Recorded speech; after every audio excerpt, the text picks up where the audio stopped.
Hey guys! So today I'm coming at you with my March wrap-up. I've only read 3 books this month, so this is hopefully going to be pretty short. But with my ramblings, it might not be as short as I expect it to be. Who knows? We'll find out together. The first book that I read is actually a short story, and that's Opal by Maggie Stiefvater.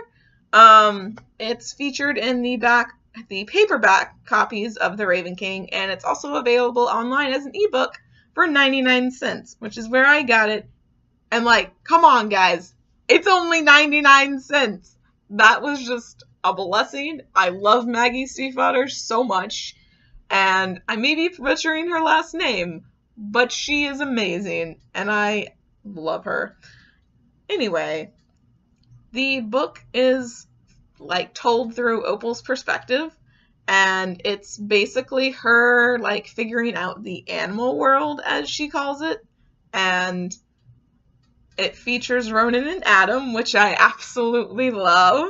I just love Ronin and Adam a lot, and the fact that they're the main part of this book is just, or short story, is quality.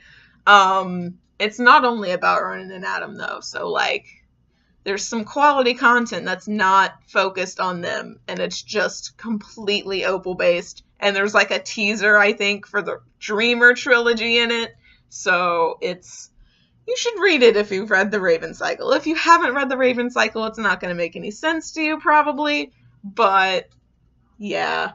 I loved that short story, and I should have done a review on it when I read it because it was just so good. But the next one I did do a review on, and I will link to it up above. It's The Dangerous Art of Blending In by Angelo Sermelius, or Semelis, or however you pronounce his last name.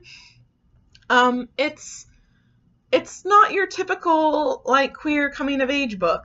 It kind of is. It follows the basic format of one of those books, of those kinds of books, but it's so much more than that, because the main character has to deal with physical and emotional abuse, in his household.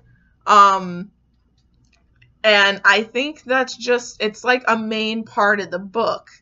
And it's just it's handled so well.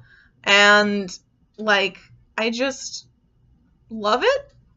Not to say that I love abuse, I just love the way that this book wrote abuse. Because I felt like it was real, and I really felt for the characters, and so I just really enjoyed this book. So yeah, you should totally pick it up because the cover is beautiful, 1, and 2, it's actually a really great book. Also its own voices, so there's that. And the last book that I read, I unfortunately don't own, so I can't hold it up. But that is Every Heart a Doorway by Seanan McGuire, I think is how you pronounce her name. Not sure. I own the second and third books, but I don't own the first one because I borrowed it from a friend who didn't have the second and third books, so I had to buy them. So I'm just continuing my trend of owning half a series. But anyway, the Every Heart a Doorway is about it has, I'm not going to, I'll link to my review when I explain kind of in depth what it's about. It's basically fantasy and a murder mystery, and it's great. There's an asexual character in it, and I think the asexuality aspect of her character is handled well. Some people don't think so, but you do you, I guess. Anyway, so there's also a trans guy in it, which he was probably my second favorite character after the main character. And yeah, it has great characters, and it has a great plot, and the second book is really good so far. So yeah, definitely read Every Heart a Doorway if you want. It's pretty short, and it's great. So those are all the books that I read.